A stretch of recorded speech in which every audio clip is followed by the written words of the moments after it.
Can we walk this road together? I can't travel it alone. I need someone beside me to help me find my way back home. Hello, this is Dan Prinzen, Executive Director of the Wasma Center for Human Rights in Boise with Adam Thompson. Hey there. Welcome to Voices of Idaho. Today we're talking with Francisco Salinas, Director of Student Diversity and Inclusion at Boise State University. Thank you for joining us today, Francisco. Oh, thank you so much for having me. Well, certainly diversity has been a topic at Boise State campus, and certainly your role as a part of an advocate for diversity and inclusion has been a topic. Absolutely, it has. Honestly, it's always a topic in my daily work. When people take notice, that's an opportunity for us. I think we have presented to us really an opportunity to clarify some things and to help people understand what the nature of the work really is. I think you've just hit on what has always been so core to the Wasma Center. It's education. Yeah. People don't know what they don't know. Absolutely. Part of the discussion is framed in ways that are simply untrue or just incorrect. And so what we want to do is we want to bring light to those misunderstandings, and where there are genuine ideological disagreements, explore what the meaning of those are. Well, that is certainly what we have attempted to do in framing our whole programming on the spiral of injustice. It helps to create a model. Can we understand how injustice devolves in a community? It does not evolve, it Right. devolves. Something is Yes. out of control. Absolutely. Is there a piece, when you look at the spiral, is there a piece that speaks to you or out of your own experience that really helps to frame for discussion? Absolutely. The language piece, the nature of de-evolution that you describe, what we want to do is help students understand the power of language. We exercise in language all the time. Clearly, there is a connection between emotionality, language choice, right, and what eventually become ideas and maybe ideologies and actions. And so what we want to do is we want to help students clarify the way that emotions are feeding into their language choices, and we often do that. And we help students to understand the implications of language choices, things with certain connotations rather than other connotations. And historically, we can see, that what you've got, the spiral of injustice, it's proven through history, right? You don't find, even in the recent tragic action in El Paso, what took place there, and I know that there are different interpretations of the connection between the dehumanizing language aimed at immigrants and the action of this lone actor and its connection to the larger context. But what you can't escape is that spiral's description of the way that this works. The dehumanizing language is key. I think that's always been the piece that frightens me, if we don't recognize the power in words. Absolutely. If we don't recognize that what can devolve from that language. Yeah. We've used the model of the spiral of injustice. I can teach about the Holocaust with that, or I can talk about contemporary events. Yes. The key is to see there is a pattern. Absolutely. Yeah, there's definitely a pattern. Here we are on formerly native land, right? And one of the things that I've been looking at recently is the way that we serve Native students. Serving Native students means we have to figure out how to effectively build relationships with Native communities, right? Well, education has a broken relationship with Native communities in the West because of what we did in what were known as Indian schools, right? And those schools were meant to indoctrinate and exterminate. And language was a big part of that, right? How things were framed. A prime example, even in our own programming, here we're talking about language, but often when we're referencing the final level in the spiral is elimination. And actually the model that we put in the Marilyn Schuler Classroom for Human Rights, one of the videos, it was the elimination of Native identity because of those residential schools. Absolutely. Stripping away a cultural identity. Yes, and some of those physical structures are still standing in the state of Idaho. You can go and tour them, and you can hear stories from people who are actually survivors of that experience. I think that's why we had to frame in our model, contrary to other models in social justice education, is we don't go straight to genocide. We talked in terms of elimination because I can eliminate you without killing you. Yes. It is not a physical genocide. I can strip your identity away. I can strip your culture away. Absolutely. And that really, I mean, interesting you said that was kind of the aim of those schools, right? Not genocide necessarily, but sort of transformation away from fundamentally who you were. So how do we reinforce, let's look on the campus. So we're bringing in a diverse student body. How do we reinforce the commonality of our shared experiences? I think it's through dialogue. I think it's through dialogue and understanding. You know, there's a book I used to use by Richard Schaefer in which he talked about prejudice being inversely related to proximity to folks, right? And stereotypes. When you are, and this is something I've recognized as a blessing of my own career path over time, is that stereotypes don't grow for me because I have such a diverse group of students. And so whereas somebody from rural Idaho who has not gone to the university, has not exposed themselves to different kinds of people, might not have actual lived experience building relationship with somebody from the Muslim faith.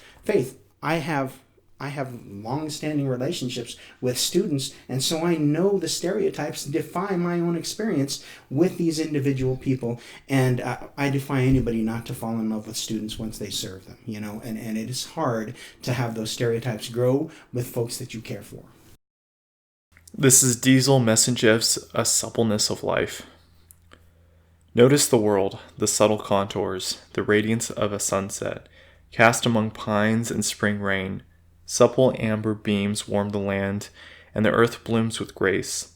Consider the dry ground as a summer bakes the landscape, producing a delicate pastry.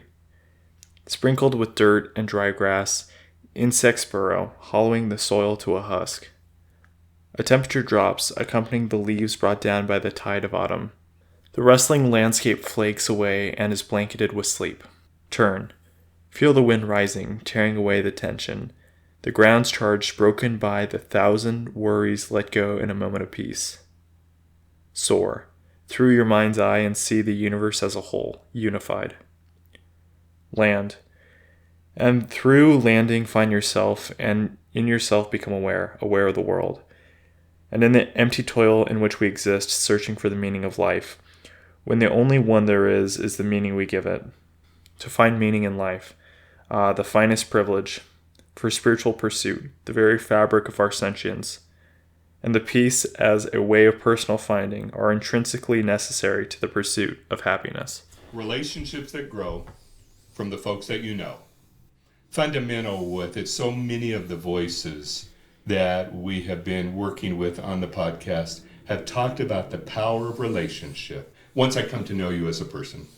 Yeah. Once we step beyond whatever the concept that I may have had about you without even knowing you. Absolutely. Yes. So that, to me, leads us to our discussion and our role of how do we foster upstanders. Now, for us, an upstander, someone who is willing to step up, speak out when they witness or hear injustice. Right. How do we do that campus-wide? How do we foster a community of upstanders? Well, I think, you know, one of the great quotes that I admire that somebody spoke about with reference to Dr. King, and it was one of that they said that Dr. King's fundamental challenge was to make us recognize that the best thing we can make out of our enemy is a friend, right? And that is a really hard standard to live up to. If somebody dehumanizes you for the purpose of eliminating you, and if you know that's going on, that is really hard to do, but it's still worth trying to do. So at the center of what you're talking about, figuring out how to be an upstander, is recognizing our common humanity, right? That I am inextricably bound to the people that I share the planet with, and that which hurts me can also hurt them. That which hurts them can also hurt me. And so I need to recognize that humanity and center it in fundamental love for one another. That's why even when I disagree with some folks on different sides of the ideological spectrum, I recognize them as my sisters and my brothers and the others that are part of the human family, that are indispensable to our common cause. You know, Francis, I've often thought one of the hallmarks of being a democracy is we don't all have to agree.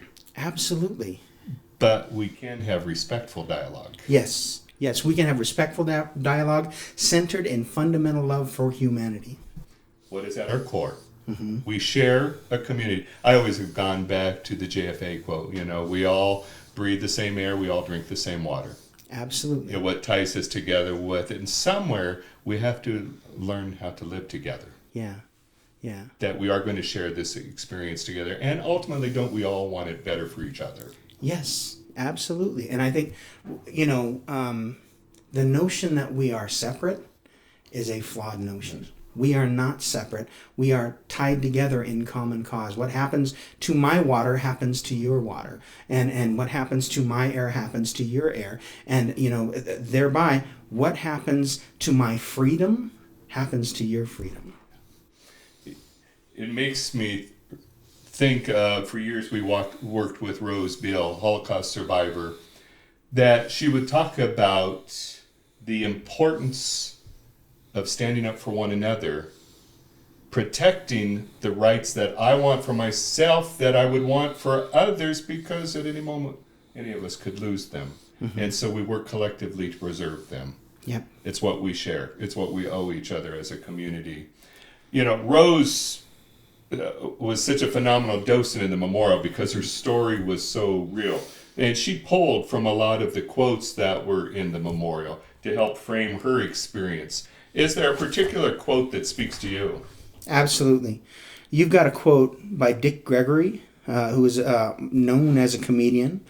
His quote is, "What black folks are given in the U.S. on the installment plan, as in civil rights bills, not to be confused with human rights, which are dignity, stature, humanity, respect, and freedom belonging to all people by right of their birth." All people. Mm-hmm. It's why, in the Voices of Idaho, we will continue to echo, not in my town, not in my state. Idaho is too great for hate. Thank you for joining us today, Francisco. Thanks so much for having me. Thanks for the work you do. With you right here beside me, we'll find our home with peace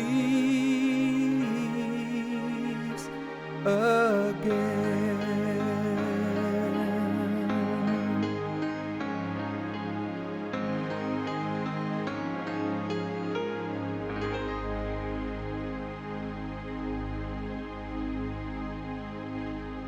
One thing that I've noticed, especially speaking with people, is once they can open up and talk to somebody who they first think is on their side, they relax, they talk, everything flows well.